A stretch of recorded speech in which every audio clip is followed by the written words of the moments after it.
When you say yes to God, miraculous things begin to happen. The changes in me are nothing short of absolute miracles. I mean, I am a wimpy chicken, girly girl, and to know that this wimpy, girly girl is now willing to take risks is nothing short of miraculous. But that's what the Bible says. That's what happens to us. God is able to accomplish infinitely more than we would ever dare to ask or hope.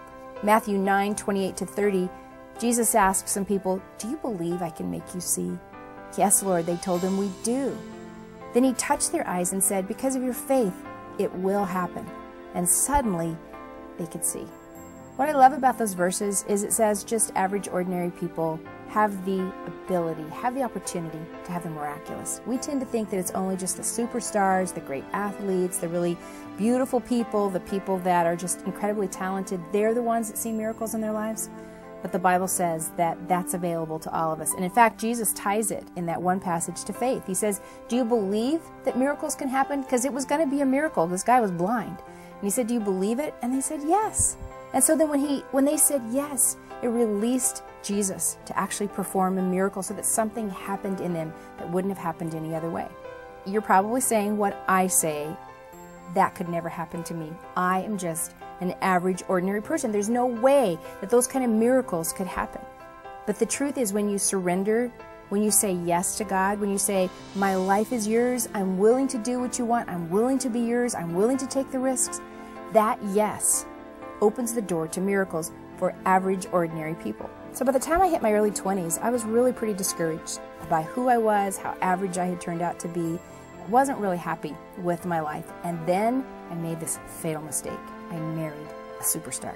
I married a man who did everything exactly right. Everybody thought he was great. He had this tremendous speaking ability.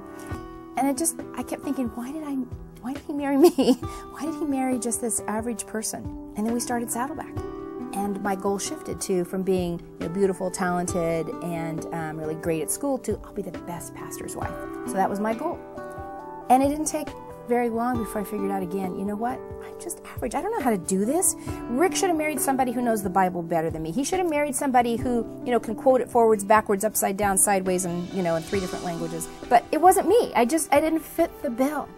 And a few months after we'd started, I was teaching a Mother's Day something for some ladies. They asked me to do it. And I remember driving in my car crying and just moaning and griping at God and saying, "Why didn't you make me prettier? Why didn't you make me more talented? Why didn't you make me better at this pastor's wife thing?" And I don't really cry pretty. I'm crying. All these, my eyes are getting red and looking really bad. So I thought I'd distract myself, and I turned on the radio. And there was this song playing on the radio. And it was a song called "Ordinary People." And the words, something like this: God uses ordinary people.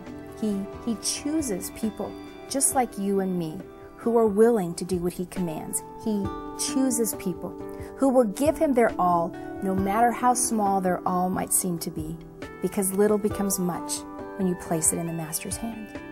That was one of those pivotal, life-changing moments for me, because I stopped groaning and complaining at how God had made me and began to actually celebrate.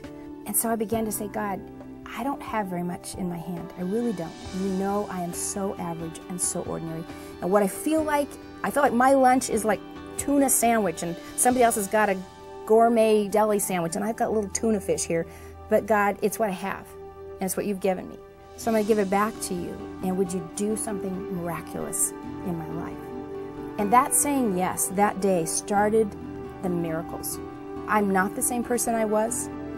God has begun to do miraculous things. He took what to me is just the smallest lunch, has multiplied it and made something that I never thought would happen in my life. And it has nothing to do with me. What has changed is when I said yes to God. That allowed God to do something miraculous with what I gave back to Him. And that's the really good news. You can think about dangerous surrender, and we talk about heroes and courageous people, and it requires people who will be adventurers. And you say, "That's not me.